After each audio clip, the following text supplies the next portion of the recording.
이 정치권 소식 나온 김에 총선 소식도 몇 가지 짚어보겠습니다. 어제 민주당 밖에서 이른바 윤거정 청와대 실장 그리고 손혜원 무소속 의원 등등이 비례민주당론에 깃발을 들고 여론을 반응을 살펴보는 건 아니냐라는 소식 전해드렸는데 민주당 내부에서 비례의원이 미래통합당, 미래한국당이 독식하는 건 아니냐라는 우려를 공식화했습니다.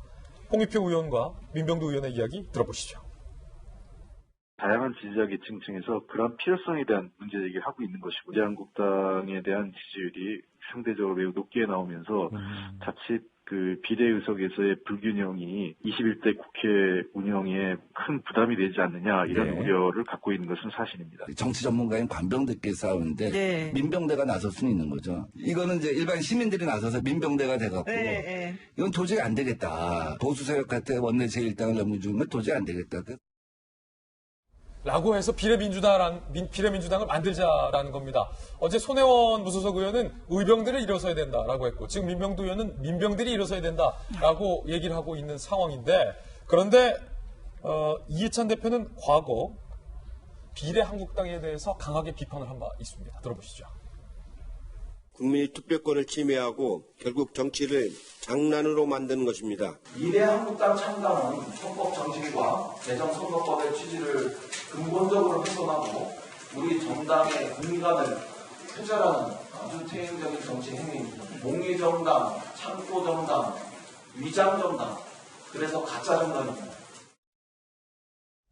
라고 말했던 그 당을 민주당 안팎에서 얘기하고 있는데 서민 교수님 어떻게 보십니까? 그러니까 이거는 정말 뭐라고 할까? 이 지지자들이 망치는 거라고도 할 수 있는데 그걸 이용하고 있다는 저는 생각이 좀 드는 게, 그러니까 그 친문 세력이 알아서 만드는 걸 어떻게 말리냐라고 하는데 아까 그 비례 한국당을 비난했던 그 논리면은 그건 무조건 막아야 되는 거고요. 그리고 사실 애당초 이런 혼란이 오게 만든 선거법에서도 문제가 있습니다. 그때 그걸 강제로 통과시킬 게 아니라 그때부터 이런 우리 부작용에 대한 생각을 좀 했어야 되고, 그리고 이왕 그렇게 하기로 한 거 만들면 안 되죠. 말리면 말려야지. 그리고 사실 아까 의병이란 말 쓰고 자꾸 민병대 이렇게 쓰는데 오히려 의병은 나라를 구하려는 사람들인데 반해서 지금 비례민주당은 사실 나라를 망친 세력들이 심판을 받는 거를 방해하려고 하고 있지 않습니까? 의병이 아니라 완전히 그 왜군 뭐 이렇게 얘기할 수 있을 것 같습니다. 예. 서민 교수님이 어쨌든 개인적인 의견일 뿐이라는 거 거듭적 말씀을 드리겠습니다. 제 아내와 상의한 겁니다. 예, 서민 교수님과 서민 교수님 아내분의 개인이 아니에요. 두 분의 의견이라는 거 말씀을 드리겠습니다. 박지원 의원 같은 경우도 한마디 거들었습니다. 민생당 박지원 의원인데 미래한국당 창당 당시 미래민주당도 만들어라 라고 내가 얘기했었는데 이젠 늦었다. 미래통합당 지지자들이 미래한국당을 지지한다면 일당 바뀔 수도 있다. 민주당은 실기했다라고 비판을 했습니다.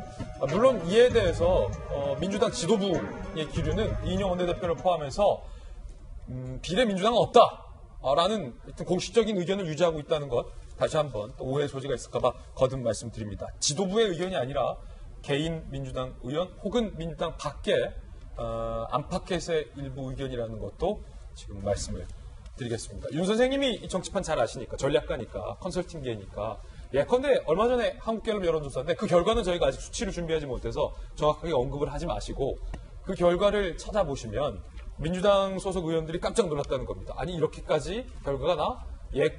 예상외로 미래한국당이 비례대표 의석을 더 많이 가져갈 것이다 라는 이 결과에 좀 놀란 것 같아요. 그러니까 이게 왜 이런 식이 되느냐라는 첫 번째 근본적 원인은요. 미래통합당이죠. 미래통합당의 지지율이 올라왔고 여당의 지지율이 떨어졌기 때문입니다. 그렇군요. 미래통합당 지지율이 낮으면은 무슨 미래한국당이고 뭐고 간에 그게 무슨 상관입니까? 아무 상관도 없죠. 그 미래통합당의 지지율이 상당히 올라왔고 미래통합당을 지지하는 사람들은 그대로 미래한국당을 찍는다는 거예요. 왜냐하면 그분들은 선거법에 대해서 반대했고 미래통합당이 이걸 꼼수 편법으로 해가지고 이걸 돌파하는 것에 대해 가지고 찬성하는 사람들이니까요. 이 가치 논쟁에 대한 싸움이 안 되는 거예요. 처음에 민주당이 생각할 때는 야당 통합도 잘 안 될 것이다. 이제 구한국당이 이 정도까지 못 올라올 것이다. 이게 첫 번째. 그 다음에 이른바 꼼수 정당을 만들면은 비판이 쏟아질 건데, 비판은 쏟아져요. 비판 쏟아지는데 어차피 미래통합당을 지지하지 않는 사람들에서 비판이 쏟아지는 것이고 미래통합당을 지지하는 사람이라든지 그렇군요. 선거법에 동의하지 않는 사람들은 이거 잘했네. 이런 이제 틈새가 있으니까 이거 가야 되겠네. 라고 하는 거거든요. 근데 만약에 민주당에서 이걸 만든다라고 하면은 비례민주당을 그 명분 자체가 무너지는 건데 정치에서 명분이 왜 중요하냐면 예. 흔히들 실리보다 명분이다 뭐 이러는데 명분을 지킬 때 실리가 따라올 수 있기 때문에 그 명분이 중요한 거예요. 명분이에요. 명분이라는 간판을 가지고 실리를 모을 수 있는 거거든요. 근데 명분이 훼손되면은 실리가 떨어지는 겁니다. 당이 요즘 하도 바뀌어가지고 헷갈리는데 미래 한국당의 명분은 우리가 이 선거법을 막아내겠다, 붕괴시키겠다, 현실적으로 막아내겠다라는 게 그 당의 명분이에요. 근데 그럼 미래 민주당의 명분이 이거겠죠. 저 야당을 막아내는 게 우리의 명분이란데, 근데 그럴 수도 있을 거예요. 그럼 지지층의 일부는 따라갈 것인데 그 잘 나가던 여당의 슬로건이 미래통합당을 막아주십시오. 미래한국당을 막아주십시오가 슬로건이 된다. 그럼 그 슬로건에서부터 지고 들어가는 게임이 되는 그렇군요. 거죠. 명분해진다.